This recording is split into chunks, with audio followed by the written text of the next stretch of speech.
የሰማይዋ ንግስት የካፒቴን አስቴር ቶሎሳ ታሪክ።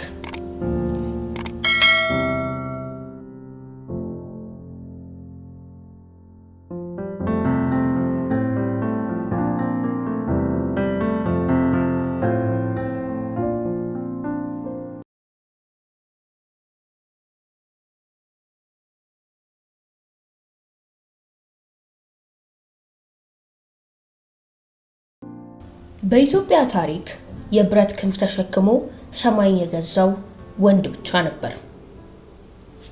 የአድማስ ሰንበር ለወንዶች ብቻ የተሰጠ የጀግንነት መድረክ ተብሎ የተፈረጀ ዘመን። ነገር ግን ለየት ያለ እልህ፣ ለየት ያለ ራዕይና የብረት ጥንካሬ ያላት አንዲት ሴት ልጅ ነበረች። ስሟም አስቴር ቶሎሳ ይባላል። እሷም ወደ አየር ኃይል ስትገባ የጥርጣሬና የስላቅ አይኖች ተከተሏት። ይህ ቦታ ለሴት ልጅ አይደለም የሚል ድምፅ ከየአቅጣጫው ይጎርፋል። ነገር ግን አስቴር ለመናገር አልመጣችም። ለመብረር ነው የመጣችው። ሰማዩን ለመውረስ ነው የመጣችው። በበረራ መማሪያ ክፍሎች ውስጥ የነበራት ጥልቅ ትጋት፣ በበረራ ማሽኑ ላይ የነበራት ጥበብ በፍጥነት ከጥርጣሬው ወደ አድናቆት ቀየረው። የአየር ላይ ስልጠናው ከባድ ነበር። የጂ ፎርስ ከሰውነቷ አቅም በላይ ሊፈጭ ሲሞክር፣ ትግሉ ከኮክፒቱ ውስጥ ያለችውን ብቸኛ ሴት አብራሪነቷን ለማረጋገጥ ጭምር ነበር።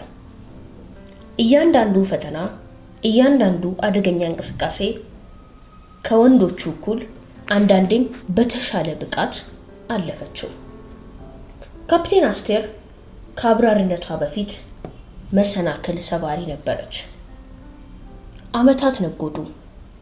አስቴር በበረራ ሙያዋ የላቀች፣ ጥቂት የማይባሉ ወንዶች ብቻ እንዲበሩት የተፈቀደውን የሱ-27 ፍላንከር የተባለውን ግዙፍ የሩሲያ ተዋጊ ጀት የመብረር ብቃት አገኘች። ይህ ጀት የፍጥነት፣ የኃይልና የጨካኝ ውጊያ ምልክት ነበር። ግንቦት 1998 የአውሎ ነፋሱ ደመና ኢትዮጵያና ኤርትራን መሸፈን ጀመረ። ሰላም በድንገት ተሸፍኖ ጦርነት በግንባር ቀደምትነት ቆመ። የኢትዮጵያ አየር ኃይል የአገሪቱን ሉዓላዊነት ለመጠበቅ ወደ ሰማይ የመውጣት ተልዕኮ ተሰጠው። በዚያ ወቅት አስቴር ከአየር ኃይል አብራሪዎች ሁሉ አንዷ አልነበረችም። የመጀመሪያዋ ሴት ተዋጊ አብራሪ ነበረች። ይህ ደግሞ በበረራዋ ላይ ተጨማሪ የአገር ክብር ሸክም ጭኖባት ነበር። እሷ ስትነሳ የሺህ ሴቶች ህልም ይዛ ትበር ነበር። ጦርነቱ ደፈረሰ። ከየካቲት 1999 ጀምሮ በአድማስ ላይ የብረት ፍልሚያዎች ተካሄዱ። አስቴር ሱ-27 ጀቷን ይዛ የጥቃት ተልዕኮችን በመምራት ከአየር ላይ ድጋፍ በመስጠት እና የጠላትን እንቅስቃሴ በመሰለል ያለ ፍርሃት ትሳተፍ ነበር። እያንዳንዱ በረራ ህይወቷን የሚፈታተን ነበር። ነገር ግን እሷ ፈጽሞ ወደ ኋላ አላለችም።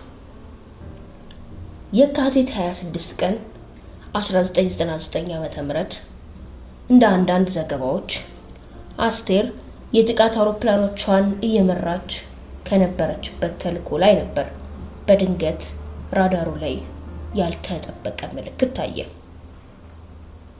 የጠላት አውሮፕላን ሚግ 29 ወደ ኢትዮጵያ አየር ክልል እየገባ ነው። ውጊያው ተጀመረ። የሁለቱ ግዙፍ ብረታ ብረቶች ጭፈራ በሰማይ ላይ ሆነ። አስቴር በከፍተኛ ፍጥነት ትዞራለች፣ ከፍ ትላለች፣ ትወርዳለች። የላቀ የበረራ ልምዷን በመጠቀም የጠላት ጄት ከኋላዋ እንዳይወድቅ ትከላከላለች። ለሰከንዶች ያህል የጠላት ጄት ፊት ለፊት ታየ። በድንገት አስቴር የዚያ ሚግ አብራሪ ማንነት አወቀችው። ራሷን ያሰለጠነ በስልጠና ወቅት ከጎኗ ያልተለየ የቀድሞ አስተማሪዋ። ጦርነት ስሜትን አይፈቅድም። መመሪያው ግልጽ ነው። አስቴር ጥልቅ ትንፋሽ ወሰደች። የአገርን ክብር ከግል ታሪክ በላይ የማስቀደም ከባድ ውሳኔ። በአየር ላይ የተደረገው በዚያ አጭር ፍልሚያ ካፒቴን አስቴር የሚግ 29 ተዋጊ ጄት መታ መጣሏ ተዘገበ።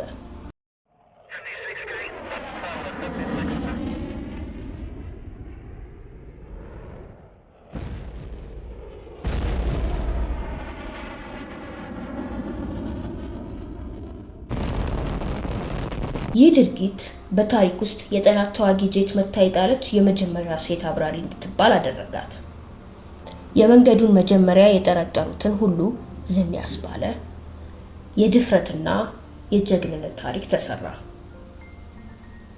ካፒቴን አስቴር ያንን ታሪካዊ ፍልሚያ ስታጠናቅቅ አዲስ የታሪክ ምዕራፍ ከፈተች። ድሏ የኢትዮጵያ አየር ኃይል ጥንካሬ ማሳያ ብቻ አልነበረም። ከሁሉም በላይ ደግሞ የሴትን አቅም፣ ጥንካሬና ጀግንነት የሚጠይቁ መሰናክሎችን የሚሰብር ሕያው ተምሳሌትነት ሆነ። አስቴር ለብዙ ወጣት ሴቶች የጀግንነትና የልህቀት መንገድ አሳይታለች። ሴቶች በጦር ሜዳም ሆነ በሰላም ጊዜ በማንኛውም የኃላፊነት ስፍራ መብረር ይችላሉ የሚል የማያወላውል መልእክት አስተላለፈች። ሰማዩ ከዚያን ጊዜ ጀምሮ ለእያንዳንዱ ኢትዮጵያዊት ክፍት ሆኗል። አውሎ ንፋሱ አልፎ ጦርነቱ ቆሞ ጄቷም ወደ መሬት ተመለሰች። ነገር ግን የካፒቴን አስቴር የጀግንነት መንፈስ በኢትዮጵያ ሰማይ ላይ ዘላለማዊ ሆኖ ይኖራል። ድፍረቷ፣ ቁርጠኝነቷና መሰናክልን የመስበር አቅሟ ሁልጊዜም ለትውልድ የሚነገር ታሪክ ሆኖ ይቀጥላል። ካፒቴን አስቴር የሰማይዋ ንግስት።